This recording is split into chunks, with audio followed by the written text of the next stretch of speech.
What questions are we answering today? I'm so glad you didn't ask. What are the benefits of having a wife in today's society?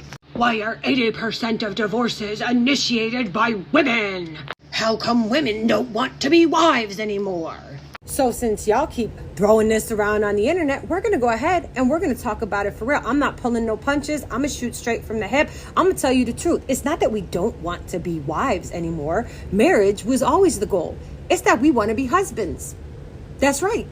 We want to be husbands. You want to know why? Because husband privileges are lit, but wife duties at present in America, I know you guys absolutely love taking offense to any logical point that I make while listening to some $1 million podcaster who's built like a Greek god, dates supermodels, and drives a Lambo. But why you're listening to a man who's never walked a mile in your shoes is a little bit befoozling. These men are out of touch with reality. They don't know the day-to-day in 80% of American households. And on the off chance they ever did decide to get married, their wife would have a nanny, a secretary, a maid, a personal chef. And if she didn't, she'd have nothing but time to dote on her husband's every single whim. So some alpha male red pill podcaster jamming down your throat that your wife isn't submissive enough or feminism is the problem is a little bit absurd. At present, all Americans have to work. We have to work to survive. Case in point, you can't even kick your adult kids out anymore. They don't stand a fighting chance in this economy. If you are of adult age, you have to work.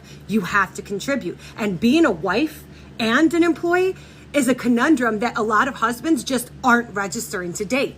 Now, let's not get it confused, because I know what you're thinking when I say we want husband privileges. That means you think that we can now have a cage fight and we're equally yoked because that's feminism to you. But no, I mean, like, you know how nice it would be to come home to a cooked dinner and a clean house after a long day of work, hand my check off to somebody else, let them worry about the bills, tinker in the garage while the kids run amok, and, you know, my wife corrals them, spend a Sunday drinking beer and watching TV while somebody else cooks and cleans, have my socks matched, my laundry done and put away. I didn't have to do that. My coffee ready in the morning. Like, all of the above sounds amazing. Sign me up. Even if it's not all the time, even if it's only 25% of the time, maybe 40% if we're being generous, right? But husband privileges are lit while wife duties are insane.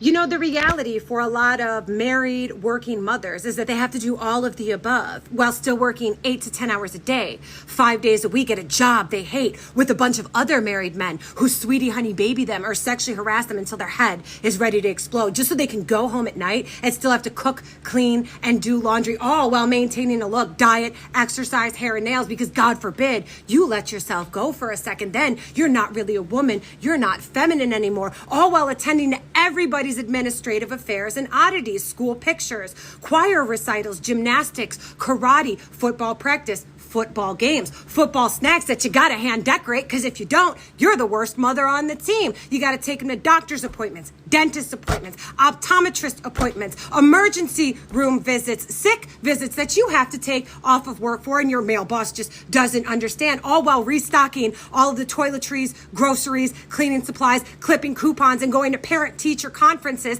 tending to everybody's sick days except your own, because apparently being an adult woman means you just don't get sick. Or if you do, absolutely nobody cares. And majority of married working mothers are citing that they are single mothers. They are single married mothers.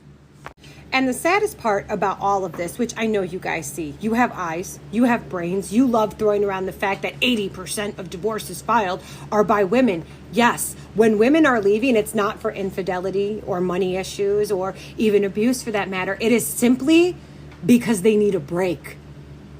They need a break. That is the primary reason that most divorce attorneys are citing that women at present are filing for divorce. They are throwing their entire marriage away just so they can get a break.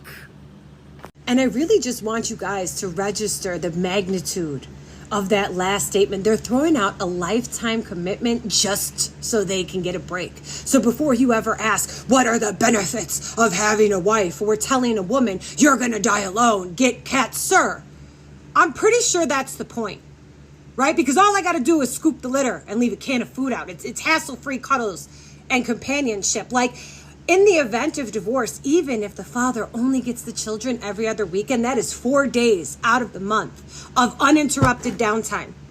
No working, no children, No, nothing. Okay? You could sleep in, you could shop, you could clean without having to immediately clean afterwards. You could date again. Yeah, that's right. Have a date night with somebody who does want to romance you or maybe appreciates your sense of humor a little bit. It is about being a fucking human. And here's what really bothers me the absolute most about it is the cycle. It's the cycle that nobody acknowledges from both parties, right? Majority of men don't realize how much of a blessing having a wife is until they lose her. And even then, they don't acknowledge it. They become bitter and angry, and they say they feel unseen and unheard. And this is the energy exchange that happens when divorce takes place, right? The women spent the entire marriage feeling angry and bitter and unseen and unheard. And when they leave, guess what? It's the man's turn. Now he's out there thinking his ex-wife is getting her groove back because she dropped 30 pounds and looks amazing. In reality, she just finally has uninterrupted downtime to take a nap or make it to the gym. Meanwhile, he's tuning into some billionaire playboy who's giving him something to point the finger at. Also, he can dodge accountability. Women don't take accountability. It's feminism. It's feminism's fault, right? And feminism, sir, did not ruin your marriage. You did. Okay, feminism gave your wife the legal ability to leave when it all went to shit and she couldn't take it anymore. And guess what? She's out there dating recent divorcees that feel exactly the same way you do. They just pretend they don't, so they can get back the wife that they lost in another woman. So why don't we just skip all the rigmarole and acknowledge the elephant in the room, right? Traditional roles have been abolished. It is what it is. You could shake your hands at feminism and capitalism until you're blue in the face. You can stomp around and pout. You can listen to all the red pill podcasts and fifth wave feminism that you want. Unless you got a time machine we can all hop in, it's going to be what it's going to be. Wives are no longer wives. Husbands are no longer husbands. A spouse's job is to be a good partner. And there is benefits in that for everybody. Be present, participate, and be a good partner. And for the love of fucking God, shut up about it already.